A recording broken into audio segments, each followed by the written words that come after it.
Hi there, you're watching a very special show on CNBC TV 18. It is the Teachers' Day special. With me is the ideal, illustrious teacher-star-student combination. We have the mentor, Mr. Bharat Puri. We have his student, star student, the CEO at Pidilite for special projects, Mr. Chandramouli Venkatesan.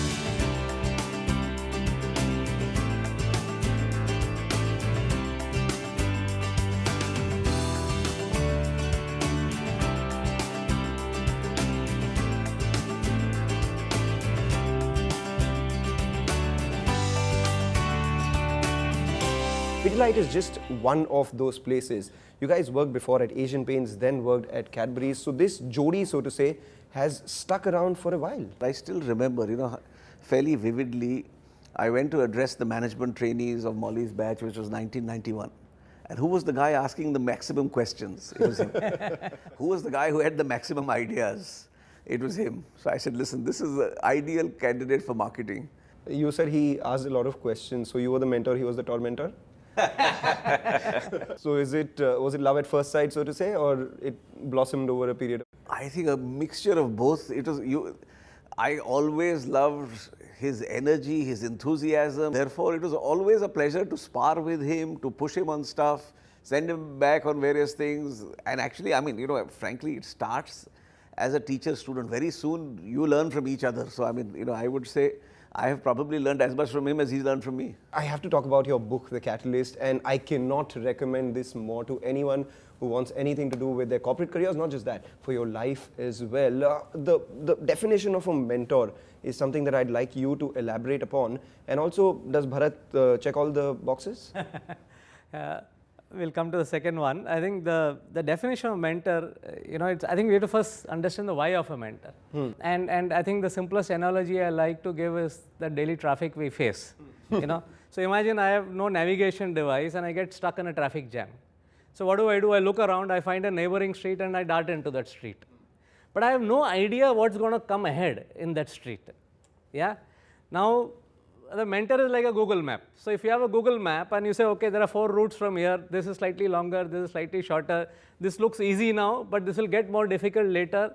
The other one looks difficult now, but gets easier now. So you need somebody who is able to give you that perspective. You don't have that perspective sitting in the traffic jam called careers. Yeah. So you need somebody to give you that perspective. And I think Bharat has always helped me in giving perspective. Do you have a checkbox of an ideal student as well? Yes, I think any ideal student is really about 2 things. A, attitude, and B, effort. Right? And on both, he ticked very, very strongly. Molly has this never say die attitude. Plus, what I like in any team member is a certain amount of intellectual sparring, a certain amount of intellectual challenge. Finally, ideas should win rather than, hierarchy.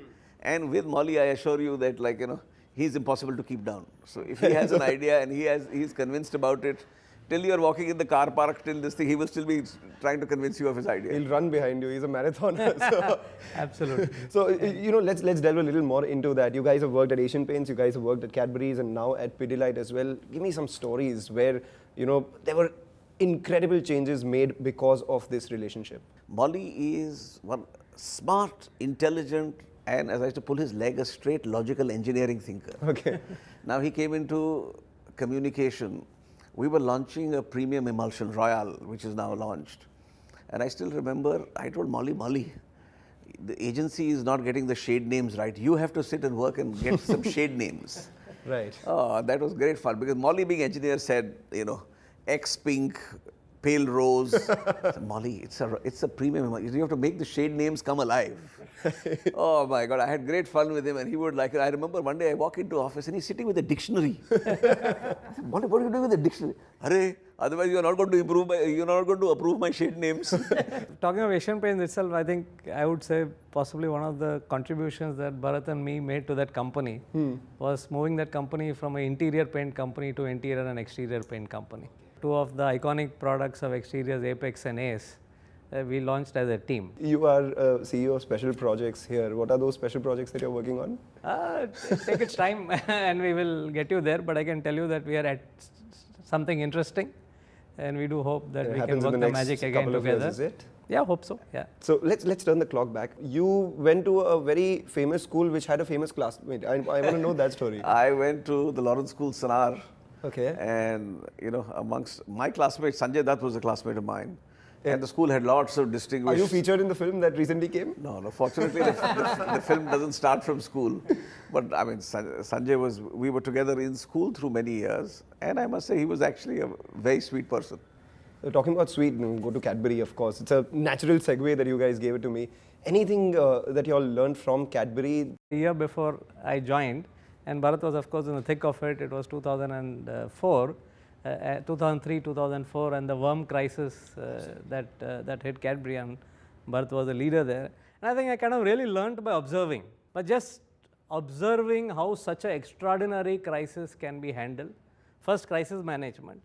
But secondly, actually using it as a change opportunity. And I think honestly, prior to that crisis, Cadbury was a big brand name, but a moderate performing company. It's interesting that, we're talking about this on Teachers' Day, and it's not just individuals, it's also events that teach a lot of things. Bharat, it's stuff of B-School legend. I just want to hear it from you. Firstly, I must tell you, as CEO, you get the credit when things go well, but actually it's the whole team that manages it. Right.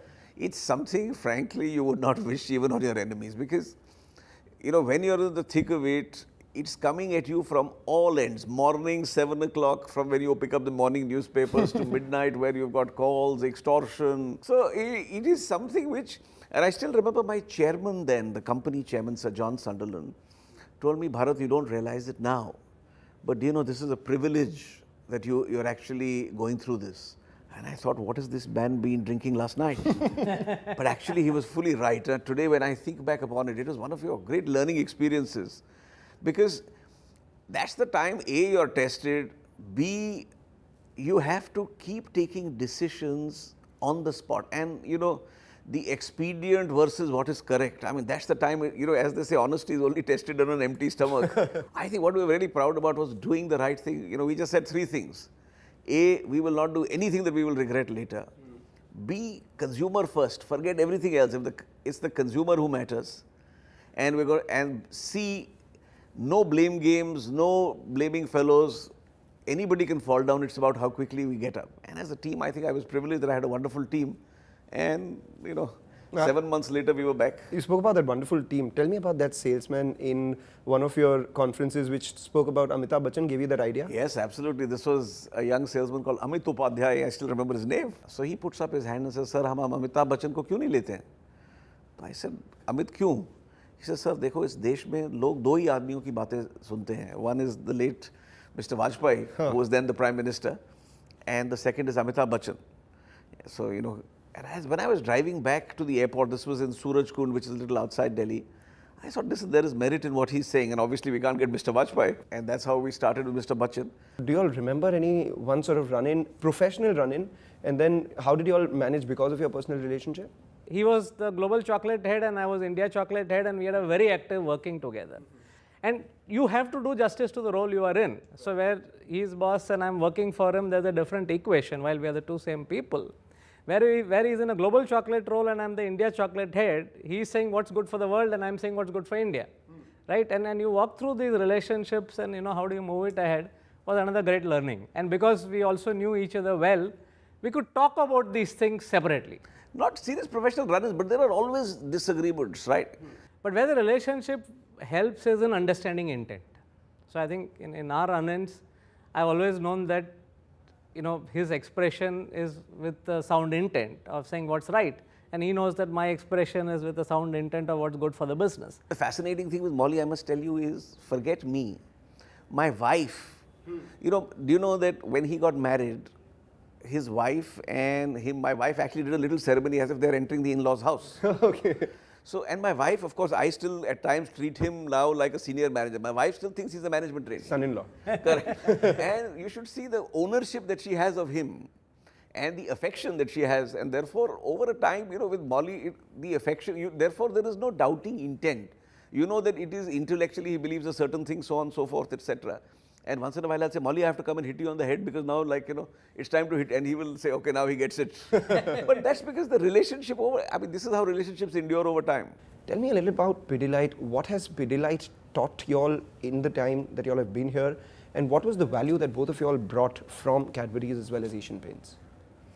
I think that's a great question. See, it's very important when you've come from other companies to first recognize what makes this company great, what makes this company effective. And Pidilite has an outstanding track record, Pidilite has a lovely culture, and therefore what I personally did was spend a lot of time first understanding Pidilite. In fact, in my first 6 months at Pidilite, I would just go and ask people a simple question. Tell me 2 things we should never change about Pidilite, and tell me 2 things we should definitely change about Pidilite. What are the 2 things that you think will never change about Pidilite? So everybody would talk about Pidilite having the right values, the right ethics, a company with its heart in the right place, a very familiar, very decent organization.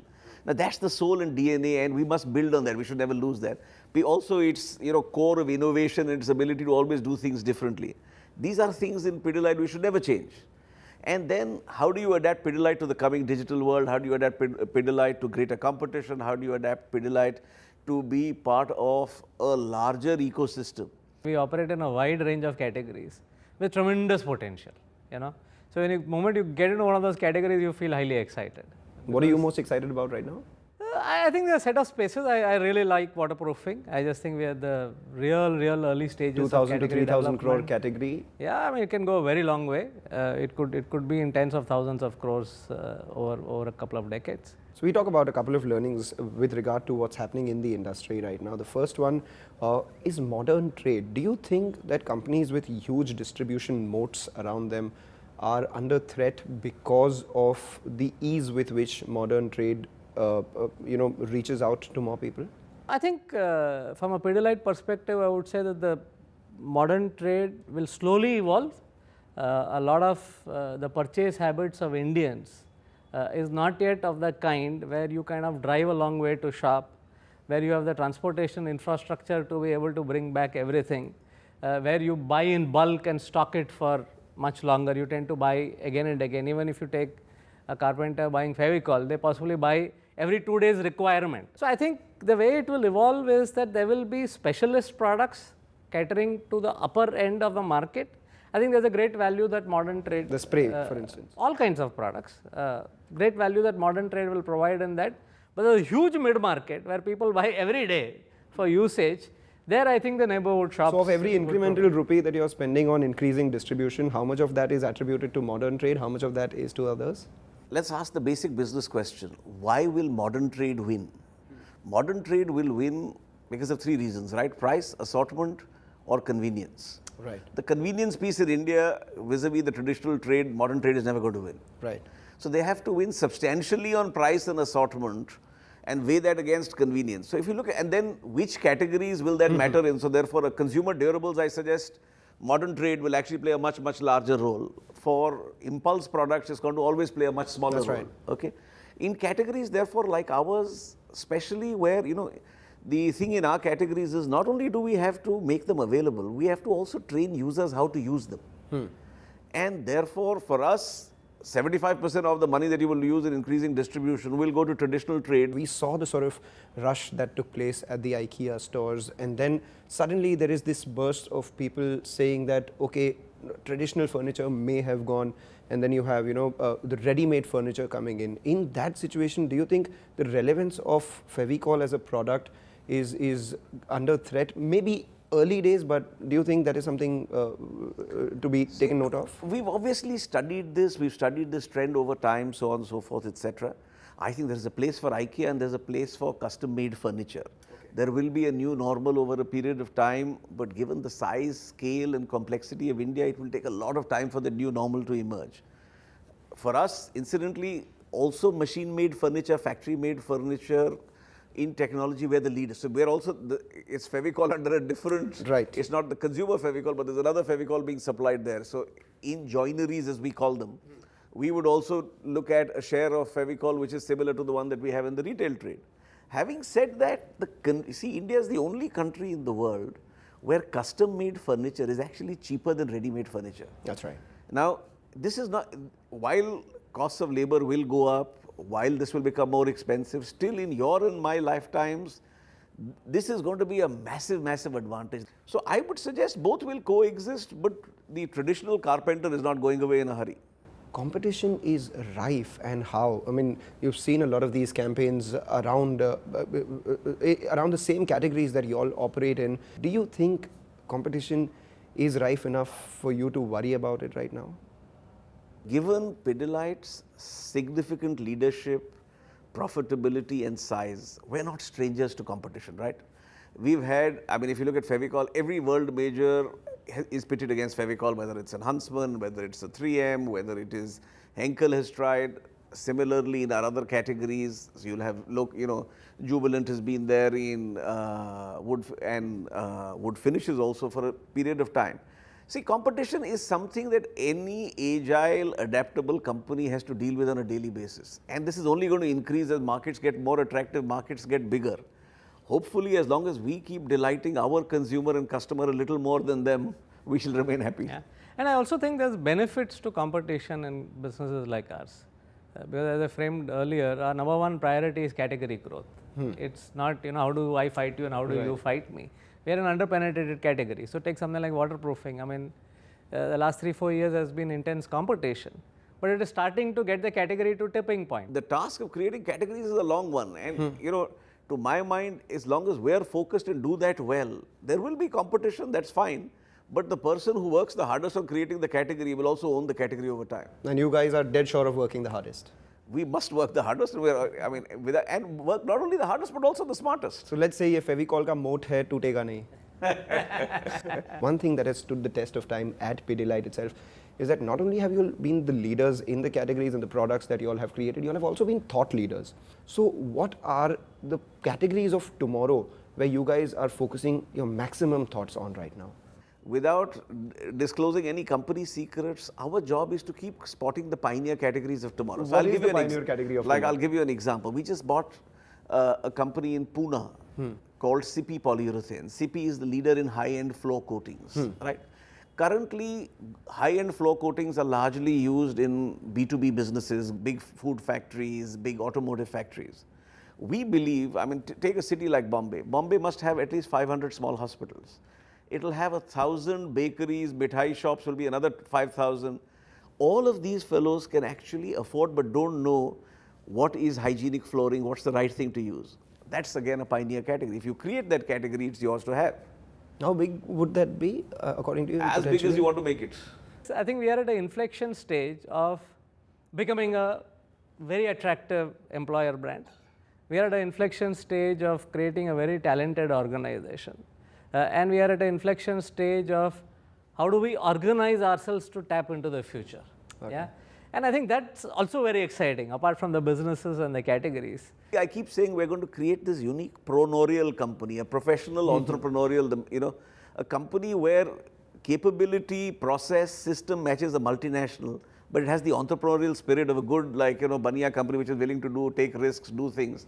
And if we can create that with a culture which is enabling, which is a culture that frankly punishes not trying rather than punishes failure, right, then you will create something unique. It is Teachers' Day special.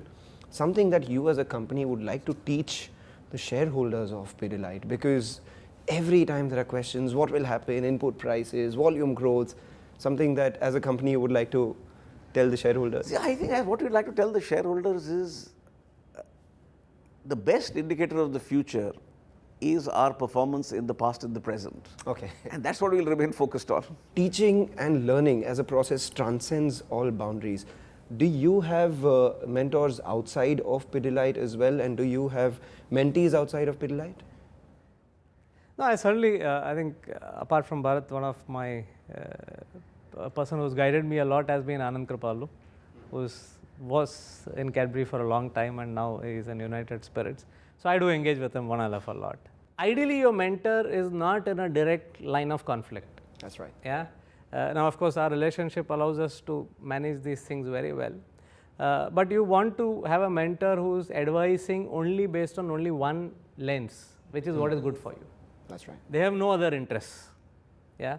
And I think many times the question that you ask, sometimes it might be valuable to have mentors outside of the company. Because inside of the company, they are always managing two interests. They are managing the interest of the company and they're managing your interest. Yeah. Outside of the company, that person is managing only one interest, which is what's good for you. So at Pidilite, you stick with Mr. Puri, and you drink with Mr. Kripalu, can we say that? That's an excellent way of putting it. I remember you were talking about someone at Asian Paints.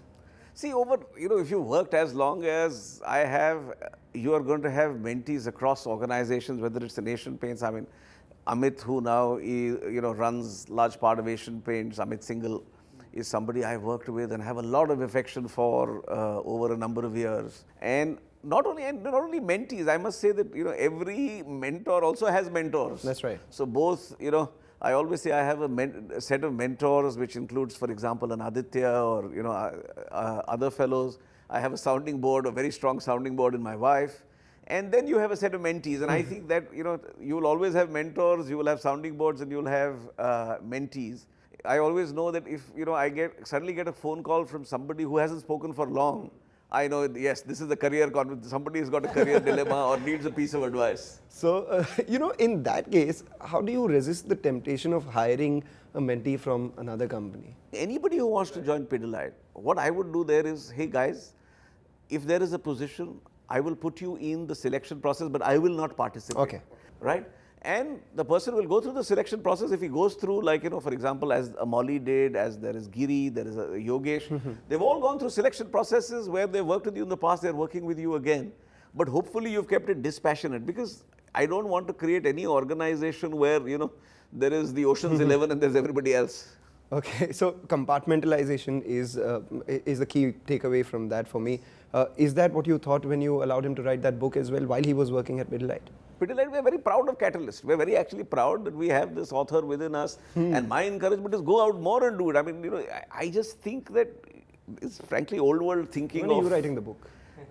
Hopefully sometime, let's see.